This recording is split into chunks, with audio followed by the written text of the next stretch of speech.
Mike describes himself as a stubborn optimist and a former fighter pilot turned serial sustainability entrepreneur who built two award-winning companies in the climate space. So today's going to be really interesting about carbon accounting, carbon neutral, and what this means for business owners. It's really on the cutting edge if you're thinking about electrical vehicles, ESG, and all of that. So welcome, Mike, to the show. Welcome. Hey, Chris, thanks for having me. Yeah, I'm really happy to have you on. Really, most people don't really understand, carbon accounting, but they can understand that, we're facing tornadoes and hurricanes and floods and, climate change. So tell us more about yourself and how you got started, and we'll go from there. Great. So the name is Mike Smith, as you've already mentioned. I'm the CEO of a company called Aclymate. I grew up in Boise, Idaho, and when I was a kid, I experienced a wildfire that put up a mushroom cloud. It was just really memorable to me as a child, and everybody told me it'd grow back. And so I said, what do I know? Great, I'm a kid. I joined the Navy, saw the world. I was an F-18 pilot in the U.S. Navy for about 12 and a half years active duty, which was just a real fun way to spend your 20s. And in 2010, I got married. In 2011, I brought my wife to Idaho to kind of show her where I'd grown up. And we went by the scar of that fire, and it wasn't coming back. And it just got under my skin to the point where I decided to leave what a lot of people kind of consider to be a dream career, to get out and to go find meaning with my life. And so I left the Navy and about as soon as I could, about 2014. And I started my first company called RenewWest, which was about leveraging carbon markets for post-fire reforestation. It was kind of a tough time to get into a carbon market company, but I felt very committed to the fundamentals and developed some expertise. I was an advisor to the U.S. Climate Alliance, for example. And big claim to fame at RenewWest was the largest carbon-focused reforestation project in U.S. history. We planted 2 million trees in Northern California, and I'm just as proud as can be of that. RenewWest is doing great. It's off to the races, but I started a second company, initially internal to RenewWest, and then spun it out in 2021 called Aclymate. And Aclymate is climate management software for small businesses. We help them, small to medium-sized businesses, figure out what their footprint is, reduce it when where it makes sense, offset it when it does make sense for that, and then report that work to the people that care about it, employees, investors, and other stakeholders. And so Aclimate's been doing great. We've gone through a well-regarded business accelerator called Techstars, and now we're out, helping people with their problems. So that's a bit of my background. Most of my hobbies beyond that just involve being a dad. So happily married father of two great kids, and my wife and I really enjoy spending time with them. Yeah, that's a very interesting story. I know, especially after the COVID pandemic, a lot of countries started really focusing on climate change. And so tell us more, for example, what is carbon accounting and why is it so important for businesses? Sure. So everybody has an impact upon the environment, and we tend to think that we know what our major factors are, but we generally make poor guesses. And so, I'm a data guy. I was trained as an engineer, and so providing people the data in an approachable and easy way is what carbon accounting is. We measure where your footprint is in a way without you having to become an expert. And so that uncovers some pretty interesting things. You'll find people that some of our customers have really wanted to lean into sustainability, and so they have whole green teams of employees that are really focused on a recycling program, and they think that that's how they're going to really make an impact on the climate. And it turns out that it may be a lot of flying associated with one of their executives. Or we have another company that essential to their business model is they fly people in from international locations to do on-site training, and they thought there was just nothing they could do about their footprint. And they came to realize that actually a big part of what they were doing on the climate was associated with a couple of their employees that were commuting via pickup 40 miles each direction. And so there's a lot of assumptions that we make when we don't lean into the data. And so how do we make the data accessible and approachable is what carbon accounting is all about, especially for the small to medium-sized business owner. Yeah. And then why your business should care is maybe it's part of your ethos. But beyond, why you personally should care is it's good for your business. Generally, reducing carbon emissions also indicates where you have business inefficiencies. You're probably spending too much on your electric bill, for example, or you may be having somebody that's flying just a little too much and you can save some money that way.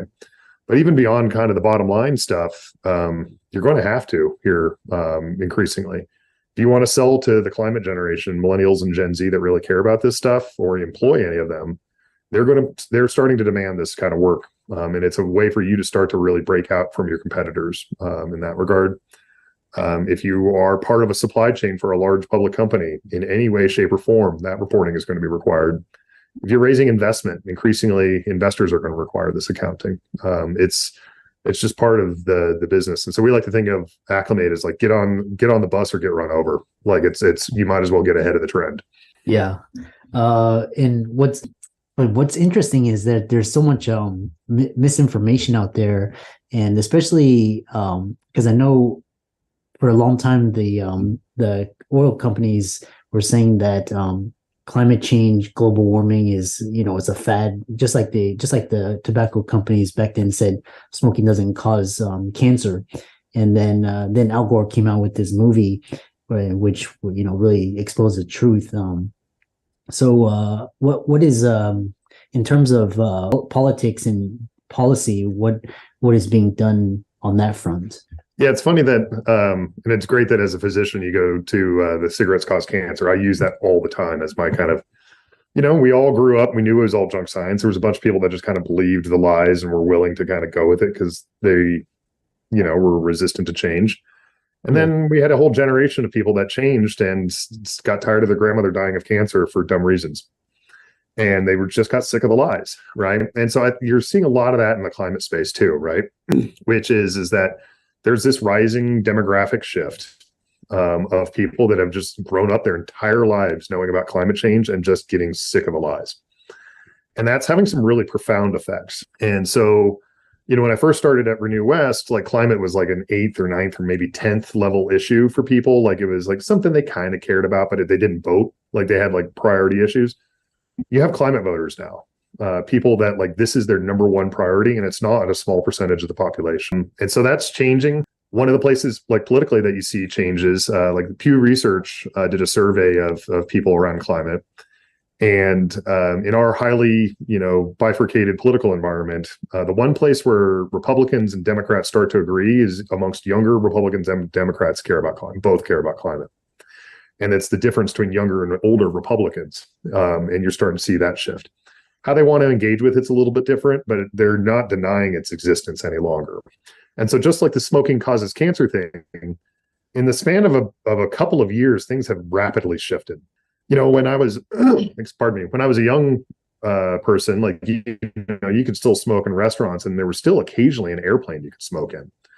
And then, it went to the point where you couldn't even smoke outside of bars in a 10-year period, like not even near the door. You had to leave the bar and go away to have a cigarette. And that's a good thing, but like, I think it shows how rapidly these things can change. And about how important it is to, like I said, to get on that bus now before you get run over by it later. And then what does the average person need to know about carbon offset? Yeah, so part of the reason I started this was I felt like that we had made a lot of carbon accounting and carbon offsetting really inapproachable to the layperson. That it was only something that was built for like Fortune 500 like sustainability officers, and it just didn't sit right with me. That's why we built Aclymate. And so the first thing that you need to know about offsets is that they're not a substitute for actually doing the work on emissions reductions. Like the first thing that you need to do is do the accounting, figure out what your baseline is, and start to identify the places where you can reduce your footprint. That's the way that you demonstrate like meaningful improvement. And that's the people that are creating the pressures for you to do this work, they're going to expect of you. The second thing about offsets is that generally, you'll probably want to buy from the big four registries: American Carbon Registry, Climate Action Reserve, Gold Standard, or Verra, sometimes known as VCS. And those have independent auditing processes. They have processes for example, if you buy from a forestry project, they make the forestry project overproduce. So in case there's a fire, there's a kind of reserve of additional offsets that are, in the system. And just buying from those registries is generally a good thing. And then think about like how, because a lot of the reasons that you buy offsets is to tie into kind of generally either part of your ethos or marketing and branding, and think about who your audience is, right? And so if you're buying offsets for, to help with like your employees, because if you're trying to, retain, talented young adults, they probably want something close by, or that has like a good social story, and so you should know who you're going to. If you're doing it for like an environmental justice component, you might want to think about like, okay, what are my priorities there? Part of our software actually helps to provide that. We have like a survey, and we'll help you to kind of filter out which projects make the most sense for you.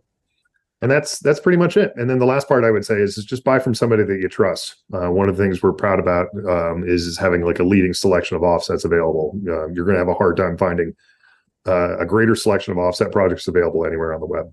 Yeah. And for businesses interested in purchasing an offset, how do they know what they're purchasing isn't fake? That's part of the trust component. If you're dealing with somebody that's reputable and that has connections to a registry and they should have integrated accounting, that will help you out a lot. You can't buy from the registries directly, generally, and so you have to go through some third party. Trusted brand names is the place to start. So that's where you want to go. This is these it's quite interesting because especially in terms of climate change, it seems bad right now, but how bad is it really, and how bad can it get if governments don't do anything? So to get a little technical, so the UN body that's responsible for kind of collecting all the science and consolidating it is known as the IPCC, and they created these, they called them RCP pathways, relative concentration pathways, based upon a variety of factors: population growth, the ability of us to decarbonize energy sources, industrial production, et cetera. In some of the worst scenarios, like an RCP 8.5 scenario, there are huge chunks of India that like physically become unlivable. Like there's something known as a too hot to live, like a 35 degrees C wet bulb temperature, which is where the exterior temperature, like, it doesn't matter like how good you are sweating or sitting in the shade or having a fan or hydrated. Perspiration actually only warms you up. The humidity, the dew point's that high. And so there's some pretty catastrophic stuff. When that happens, you're starting to talk about like huge displacements of people, both internally and then to move, across borders. You have like destabilization of national security. Like it gets catastrophic. Cataclysmic really is more the word. Thankfully, in the last 5 to 6 years, the world started to bend that curve. And that's really good. RCP 8.5 is not the most likely scenario. That's like a 4 to 5 degrees C warming scenario. The more likely scenario right now is about 3 degrees of warming. 3 degrees of warming still has a lot of problems. You're going to see a lot of environmental collapse. You'll see, like, for example, like most of Europe's agricultural system right now wouldn't work. They would have to like build out significant irrigation structures and things along those lines.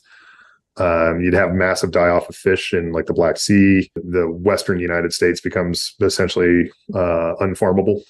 And so you're going to have like huge shifts in like agricultural production. So that's a really bad scenario. The goal since the Paris Climate Accords has been that we want to target 1.5 C of total warming. And right now we're at 1.1. So we don't have a whole lot left.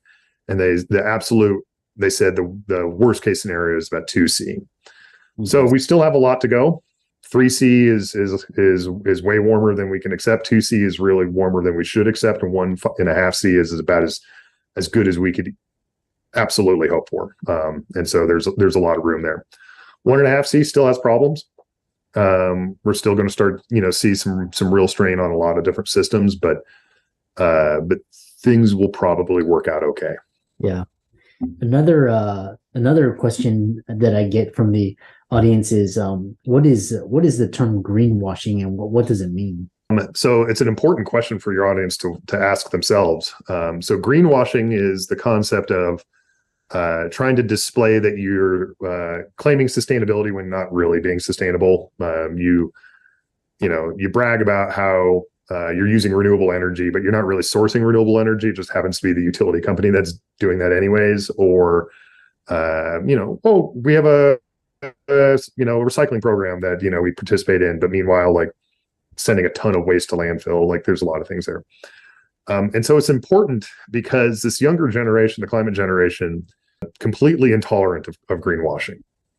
They have they're very much they want verifiability. They want to know that you're doing what you say you're doing.